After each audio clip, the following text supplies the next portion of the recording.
Good morning बच्चों, कैसे हैं आप लोग। उम्मीद करते सब अच्छे होंगे, स्वस्थ होंगे। तो बच्चों, आज हम लोग जो पाठ पढ़ने जा रहे हैं वह हिंदी लिटरेचर का पार्ट 8 है।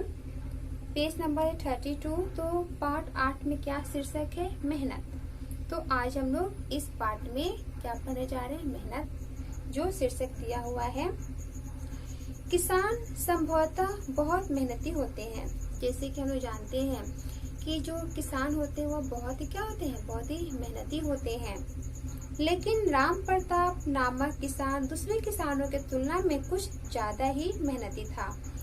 वहीं पे जो राम प्रताप नामक एक किसान था वह मेहनती तो था, लेकिन दूसरे किसानों से बहुत ज्यादा मेहनती था। दुख की बात तो यह थी कि उसकी मेहनत का मनचाहा फल उसे नहीं मिल पा रहा था। तो क्या हो रहा था कि वह मेहनती बहुत था, लेकिन उसको उसके मेहनत का फल नहीं मिल पा रहा था। इसका कारण उसके खेत को पर्याप्त मात्रा में नहर का पानी ना मिल पाता था। वर्षा बहुत कम होती थी और जब भी होती थी ज्यादातर बेमौका होती थी। तो वह बहुत ही मेहनत करता था, लेकिन उसकी जो खेत की फसल है उतनी अच्छी नहीं हो पाती थी। कारण क्या था कि उसके खेतों में पर्याप्त रूप में पानी नहीं मिल पाता था। उसके खेतों के अगल बगल कुआं या नहर नहीं था जिससे वह खेतों का सिंचाई कर सके, जिसके कारण उसकी जो खेत की फसल थी उतनी अच्छी नहीं हो पाती थी। और जो भी बारिश होती थी वे बेमौका होते थे, यानी जब काम नहीं होता था तब बारिश होती थी,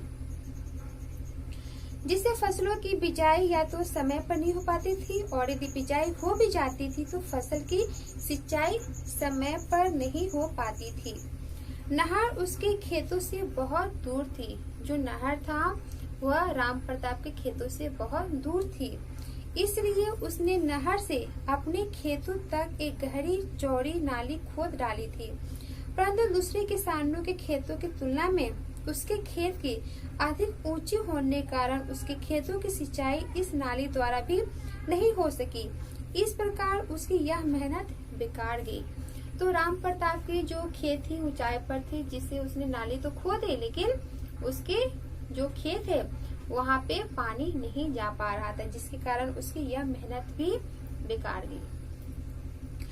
एक वृद्ध अनुभवी किसान ने राम प्रताप को सलाह दी कि उसे अपने खेत में एक कुआं खोद लेना चाहिए।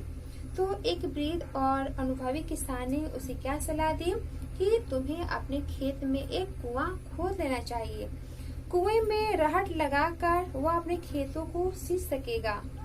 धरती की गहराई से निकला जल खूब मीठा और लाभकारी होता है। आने जाने वाले यात्री भी उस पानी को पीकर उसे आशीष दिया करेंगे तथा फसलें भी इच्छा अनुसार हुआ करेंगी। राम प्रताप को यह सलाह जच गई। उसने खेत में कुआं खोदना प्रारंभ कर दिया। मिट्टी बहुत कठोर थी, परंतु दृढ़ निश्चय से वह लगातार मेहनत करता रहा। लेकिन जब वह अपने कद जितनी गहराई तक मिट्टी खोद चुका तो उसे लगा कि उस जगह तो पानी है ही नहीं। यदि वहाँ पानी होता तो कुछ नमी तो अवश्य मिलती।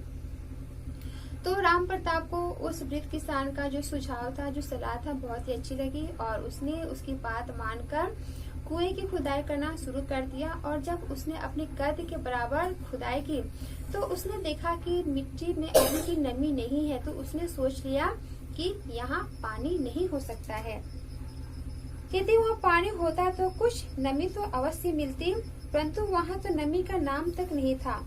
उसने मन में सोचा कि उसने कुएं के लिए गलत जगह चुन ली है, इसलिए इस बार उसने सोच विचार कर दूसरी जगह खुदाई शुरू की। इस बार भी उसे पहले की तरह असफलता प्राप्त हुई। बहुत ही जल्द उसने तीसरी जगह खुदाई आरंभ कर दी। इस प्रकार बार बार खुदाई करने से उसके खेत में गड्ढे ही गड्ढे दिखाई देने लगे। तो राम प्रताप क्या करता था, जहाँ पे उसको नमी नहीं दिखाई देती थी उसे लगता था कि यहाँ पे पानी नहीं है, ठीक है। और फिर दूसरा खुदाई करता था, फिर तीसरा, ऐसे करते करते क्या हुआ, उसके खेतों में चारों तरफ गड्ढे ही गड्ढे नजर आने लगे। एक दिन ऐसा भी आया जब उसने निराश होकर यह निर्णय लिया कि अब वह कुआं खोदने के लिए कोई प्रयास नहीं करेगा। थक कर वह एक पेड़ के नीचे बैठ गया और अपना पसीना सुखाने लगा। तो उसने बहुत ही मेहनत किया, लेकिन कुआं में से पानी क्या, कुछ नमी भी मिट्टी में दिखाई नहीं दे रही थी, जिससे वह हार मान लिया और बोला कि अब मैं कुएं की खुदाई नहीं करूंगा। और वह पसीना सुखाने के लिए पेड़ के छांव में बैठ जाता है।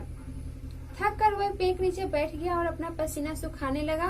तभी एक यात्री वहां से गुजरा। यात्री ने देखा कि खेत में जगह जगह गड्ढे बने हुए हैं। तभी वहां से एक यात्री गुजरता है और वो क्या देखता है कि जो खेत है उसमें जगह जगह क्या बने हुए हैं, गड्ढे बने हुए हैं। अभी वह यात्री इन गड्ढों के बारे में विचार कर ही रहा था कि उसकी नजर राम प्रताप पर पड़ी। राम प्रताप की बुरी हालत देखकर वह उसके पास गया। यात्री ने राम प्रताप से पूछा, भैया क्या यह खेत तुम्हारा है? राम प्रताप ने उत्तर दिया, हाँ मेरा ही है। उत्तर देने के साथ ही उसने यात्री से अपने पास बैठकर विश्राम करने का अनुरोध किया।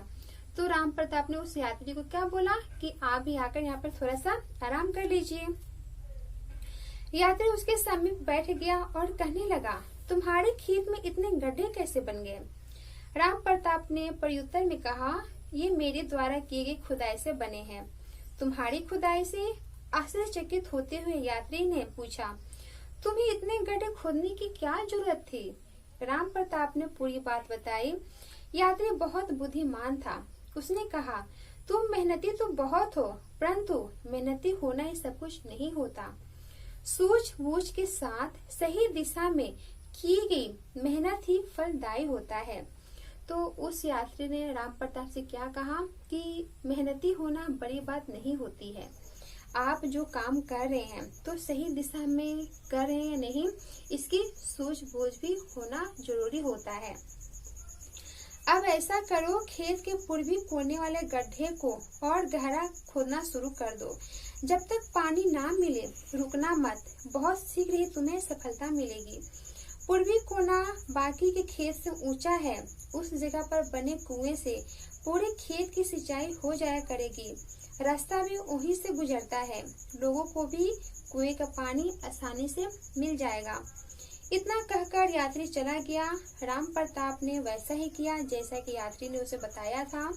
सचमुच में ही थोड़ी ही और खुदाई करने पर वहां मीठा पानी निकल आया। कुछ समय बाद राम प्रताप ने खेतों में हरी भरी फसलें लहलहाने लगी। तो आपने इस पाठ में क्या देखा कि मेहनती होना ही सबसे बड़ी बात नहीं होती है। आप यदि मेहनत कर रहे हो तो सही दिशा में करना चाहिए और सोच समझकर ही हमें करना चाहिए, तभी हमें मेहनत का फल मिलता है। तो आप लोग इस पाठ को ध्यान से पढ़िएगा और इसमें कोई भी डाउट हो तो आप लोगों को मुझसे पूछना है। इसमें जो शब्दार्थ है यानी जो शब्दों के अर्थ है, बेमौका यानी असमय, इच्छा अनुसार, मन चाहा, वृद्ध बूढ़ा, आशीष का अर्थ होता है दुआ, विचार का अर्थ होता है सोच, प्रयास का अर्थ होता है कोशिश, विश्राम का आराम होता है, समीप का पास, व्यर्थ का बेकार।